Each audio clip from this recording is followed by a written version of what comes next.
Welcome back to our final step in painting the bluetit in watercolour, part of the Pollinator Project. In this session we're going to be looking at these green leaves and these little green stalks, which is the only bit we've got left to do. Okay, now for this, the palette you are going to be needing is this one, which I've just tested. Okay, and it's using a palette that we've been using all the way through this project, so nothing different. So in your palette you're going to be needing to mix up very small amounts. This is not a huge area we are creating. And it's cadmium yellow and sap green. Sap green on its own. There is a little variation, it's not a huge amount, but there is a little bit. Hooker's green with a touch of indigo blue. The reason why we're not using Hooker's green on its own is it's a little bit darker and a little bit richer if you add indigo blue, and we're using it for the shadow areas. And then for touches of the leaves we're going to be adding yellow ochre and one of my favourite colours, which is quinacridone gold. For the areas of the leaves where it almost looks as though they're turning, we're going to be using burnt sienna and burnt umber. We're avoiding raw siennas and raw umbers because they're almost bordering on the green shades. Okay, so if we look back at our reference photo, when we look back at this, this is where we're going to start. We're going to start with this leaf here. Okay, when we look at this leaf here, there's a vein in the middle of it. We're not going to be painting the veins in, instead we're going to be dividing the leaf into two sides. Okay, it's a little bit hot in the studio this evening, so I have got the doors shut, so please bear with me while we paint.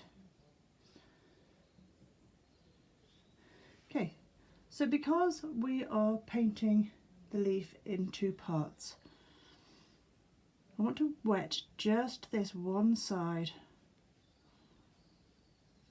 of the leaf. Then taking sap green on its own in the palette,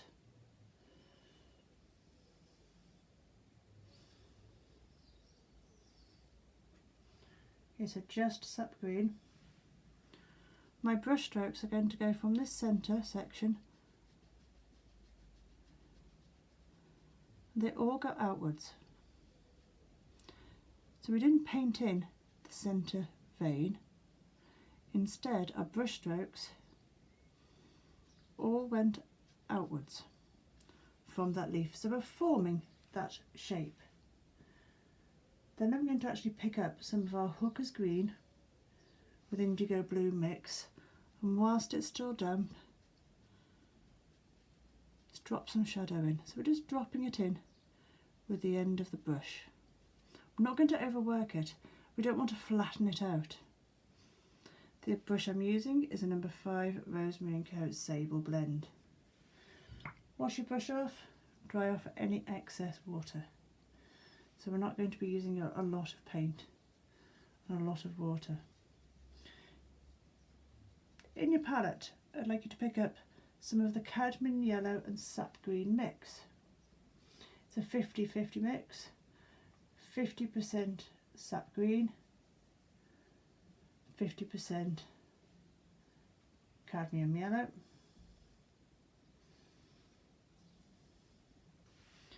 and this time on this side, working from the middle, flicking out to the right.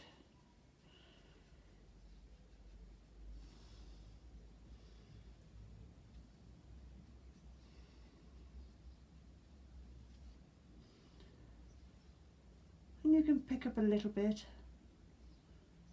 of quinacridone gold, or if you don't have quinacridone gold, just use yellow ochre. And on the very tip, drop it in. Don't over manipulate it. If you over manipulate it, it's going to start to look muddy. You don't want that. And then put a little bit of the same quinacridone gold or yellow ochre down the base of the leaf. Okay, so that's your first leaf that's gone in. If you wanted to add in a little bit of shadow, but it really is only a little bit, wash your brush off and dry it. I have a pad of serviettes in my studio tonight just to wash and dry my brush off because it's so hot in here. I find it better than kitchen roll. It's a little bit more gentle on the brush. Okay, so this leaf here, it has a very pale underpainting, okay, where you can see paler lines. So what I'd like to do is pick up a very, very light wash by wetting your brush, dipping it very gently into your cadmium yellow and sap green mix. And let's just put a base wash in, just underneath. And we'll leave that. I'm just going to leave that sit there. And with the same green, I want you to paint in these spaces here that are showing where I've missed out.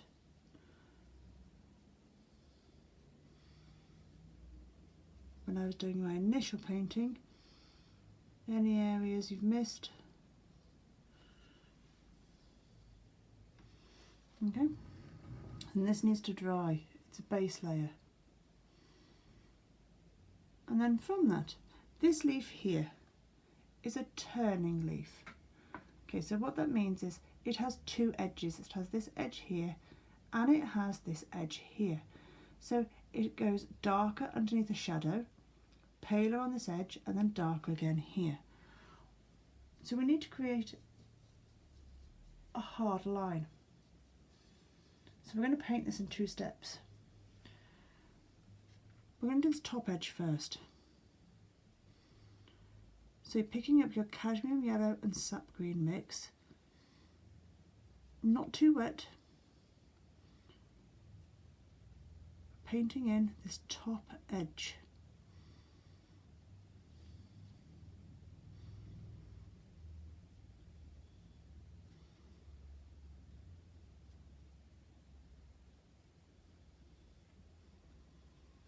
So you're building the top shape of the leaf. Don't worry if you suddenly find a shape that doesn't match your reference photo. That's fine, because we can build around it later with different paint.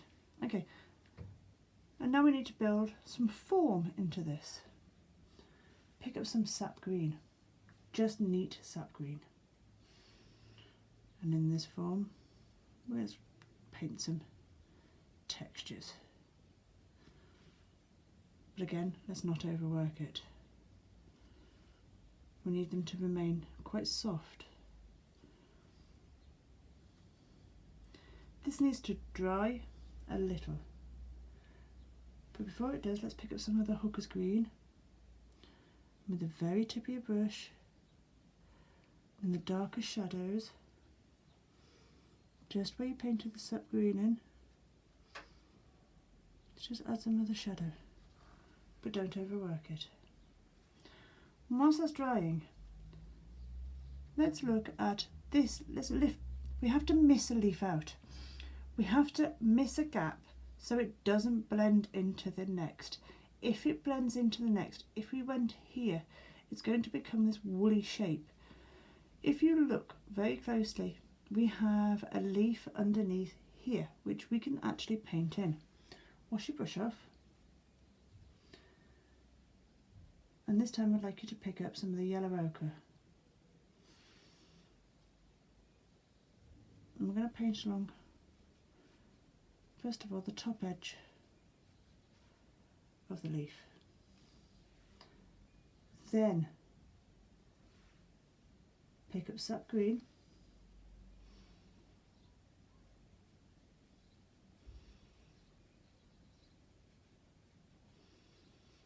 Then bit of hooker's green,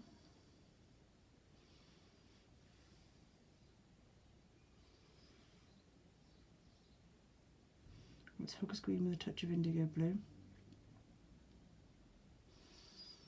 I should probably need a little bit more indigo blue in my mix. It's not dark enough. There we go, that's better. This leaf is in shadow, and I'm going to leave that. Okay, it's in danger of being overworked, but it has no texture. Okay, so what we're going to do is, whilst that's still damp, let's pull some of the texture from the darker areas. If you look, it has some browns within it. This is where I'd like you, if you do have it, to pick up some quinacridone gold. And just dab and drop in a little quinacridone gold. I love this colour, but it's easy to overwork it, and everything will come out flat. Okay, and just look for this to settle. What you don't want is to overwork it and do much more. Okay. If it's still sitting on your paper and you can still see a little bit of water, a little bit of shine, it needs to stay there for a bit longer. This is dry enough here that we could go back to it. However, we've just painted this area. It's still got a little bit of shine, even though the studio is very hot tonight. So we're going to leave it for a second longer. Now, we've got a space here. I said to you, if you find an unusual area that you think that's not following the same as on my photograph, I'm not quite sure what it is. Okay, what we can do is, I can see on my photograph I have a stalk that comes in from behind. So I'm going to paint that in. I also see it's got a bit of shadowing to it behind.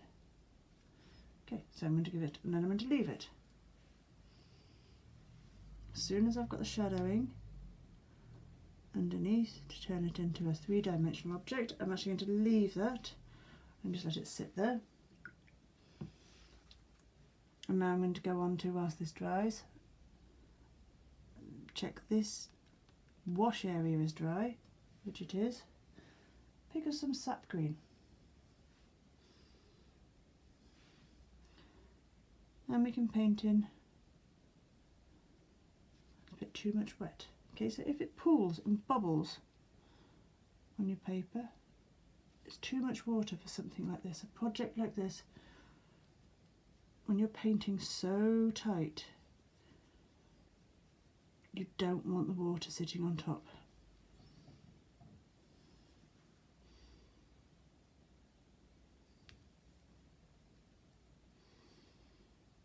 Okay, and look for leaf shapes.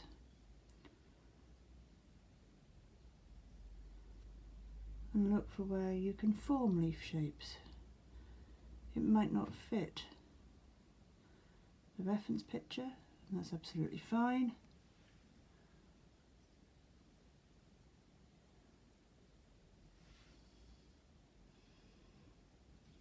But what you don't want to do is just be drawing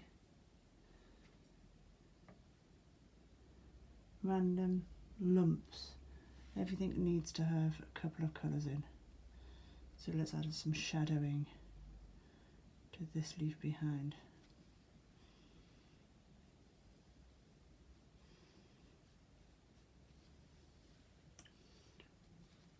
Okay, and if you have a line here where it's joined colours, dry your brush off and just soften the edge. Let's take some of the browns.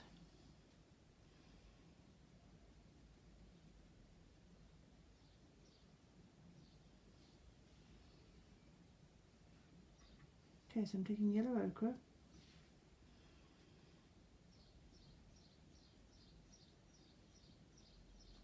Adding touches of it.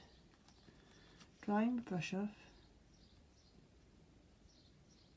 If you go in with a wet brush, all you're going to do is lift off the paint you've put on.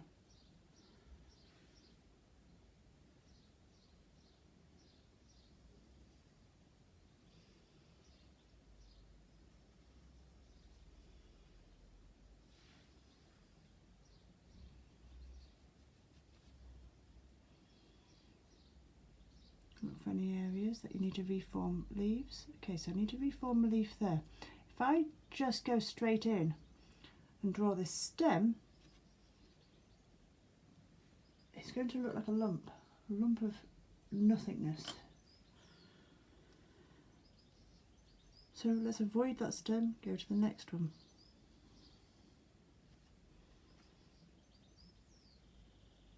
So all the time it's looking for areas, then moving on to another one.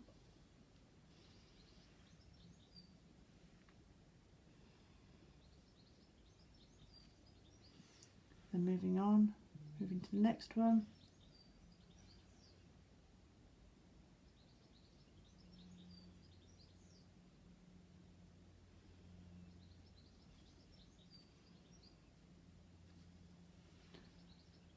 And building.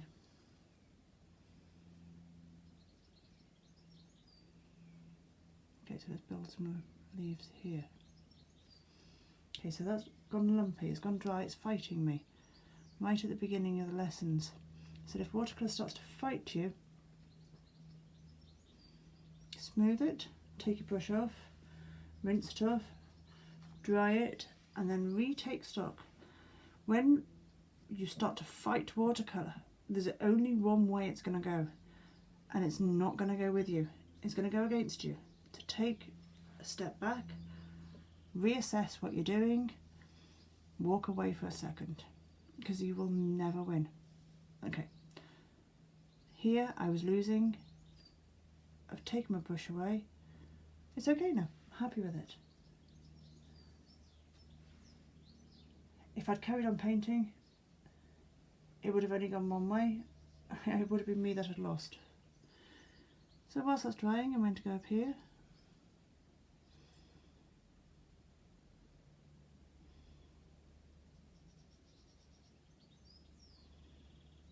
Paint in these stems. There's quite a bit of shadow in these. So let's put in some Hooker's green and some indigo blue.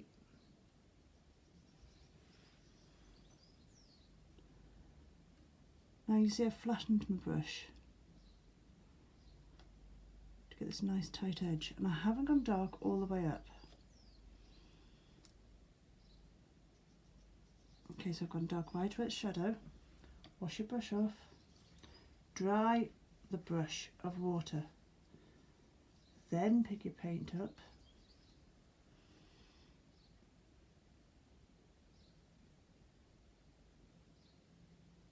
then put it onto the paper.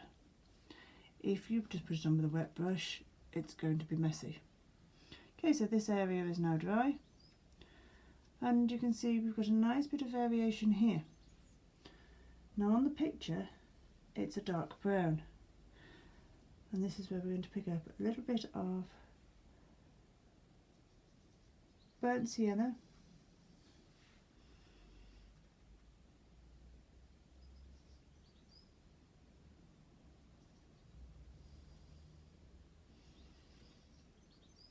I'm just going to paint in some edges. If it appears on one side, it's like a bridge, it has to appear on the other. And then the same, let's fill in this little triangle here.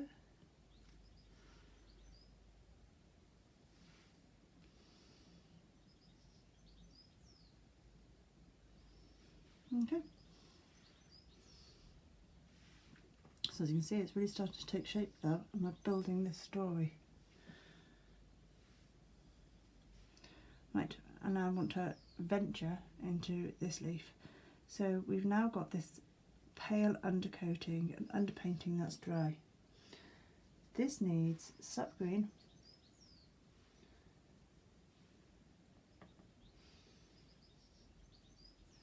bit of Hooker's green into this sap green, please,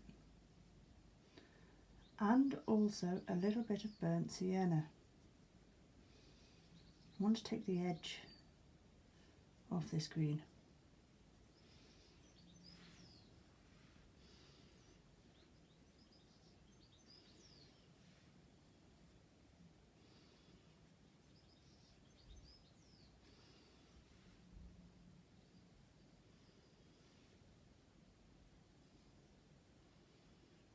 right up. What you don't want is halos. Halos of white.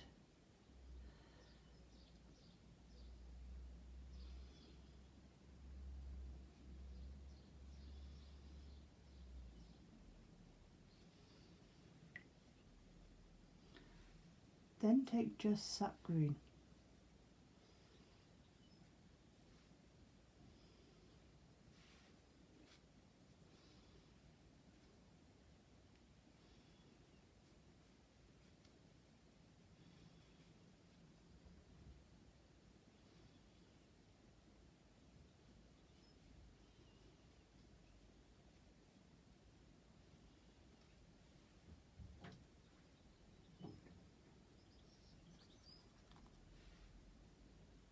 Okay.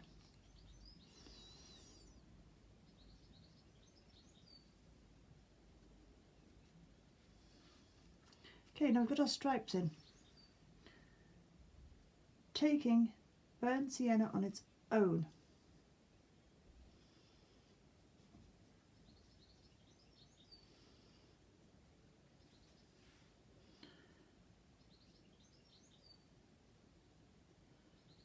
Drop some in.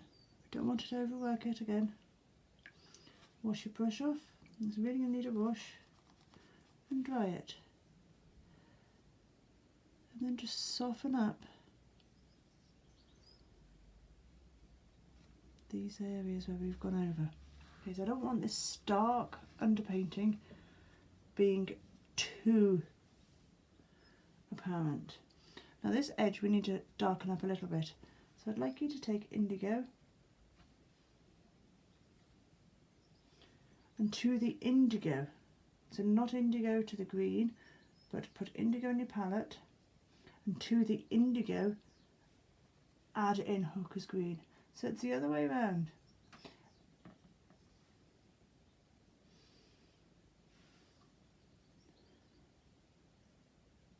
And just drop it in where it's really dark. Don't overwork it, because blue does granulate.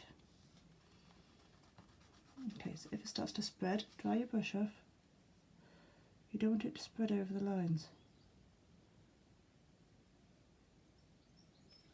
And just soften it. Okay, so whilst this is drying, we can go to this turning leaf. Okay, so this is the leaf that we wanted the hard edge at. This time, I want you to take the sap green and cadmium yellow mix.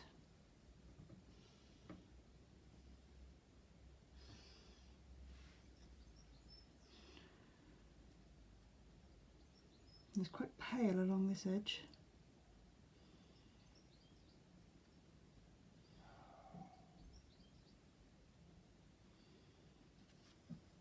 Wash your brush off, dry it, and take just sap green.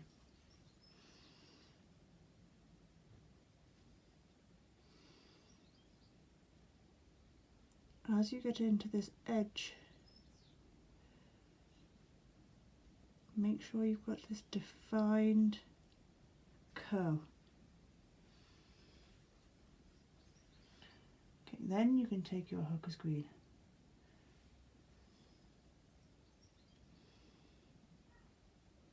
And paint in any details and shadowing.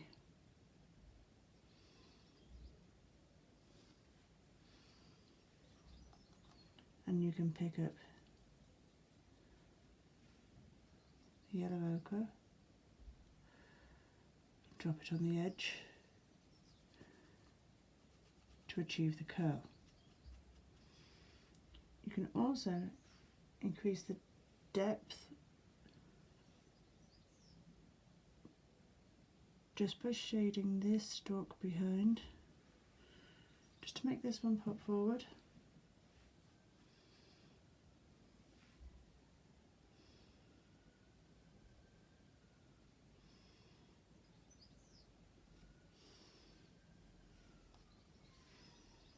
Okay, now again we can't paint this leaf. The reason why we can't paint this leaf is we've just done this one. So we've got a little bit of stalk and leaf we can finish off here. Take one of your mixes that you've got left on your palette that's different to what's painted. So I'm going to choose one of my brown green mixes to fill in any leaf areas and any stalk areas.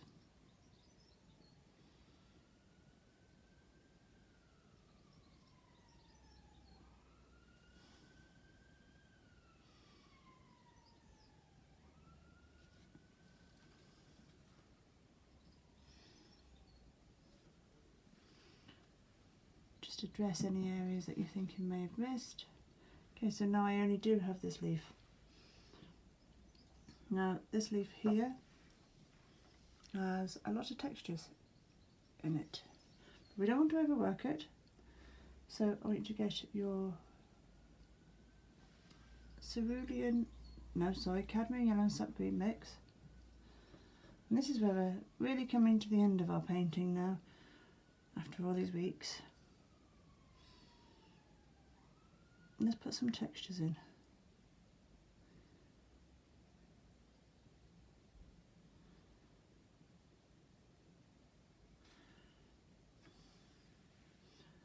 And we'll pick up some of the yellow ochre.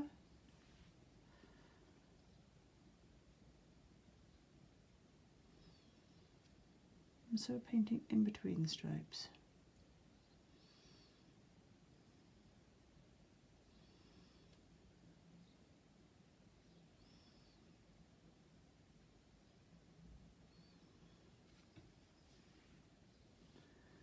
Okay, let's put some shading in. So your hooker's green with your indigo blue.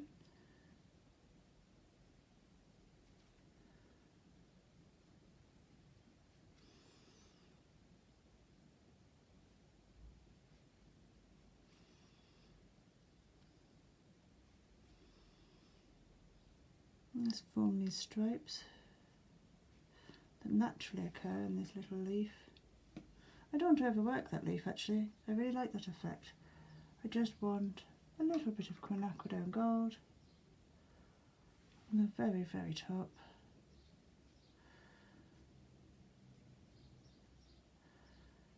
I'm really pleased with that one.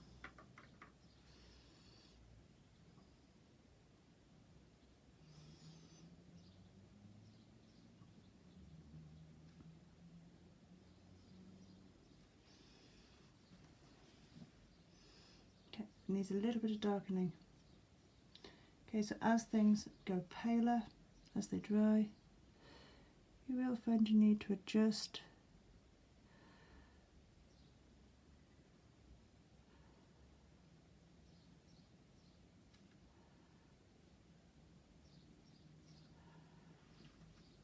and look for any areas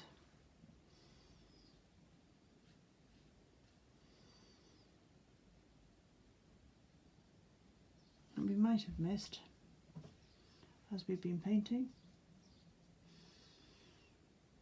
But to be perfectly honest,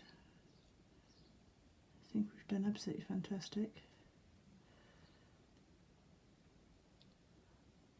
I can see no areas that we've missed.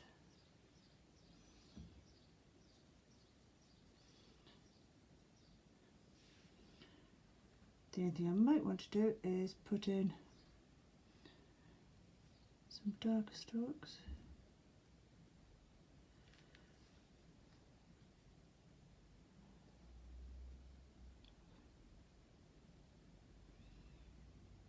With a very light brush, but now I'm fiddling. So I bring you to the end of our project of painting with the bluetit in watercolour, and you've learnt so much on this project. You've learned how to do a wash but using 3-4 colours. You've done precise layering. You've created your own greens. You've done wet into wet, wet into dry. You've created blooms with hard edges. You've done masking. You've done all sorts, and you've really created a masterpiece. the last thing that you need to do in this is to sign it, and I would love to see what you do. So please do follow me on social media by going onto my Facebook page, which is Judith Selchuk Illustrations. I also have a Facebook art group which is linked to my art page, so you can join from there, or follow me on Instagram with Art by Judith. Please do tag me in your creations and I would love to see what you do. And happy painting.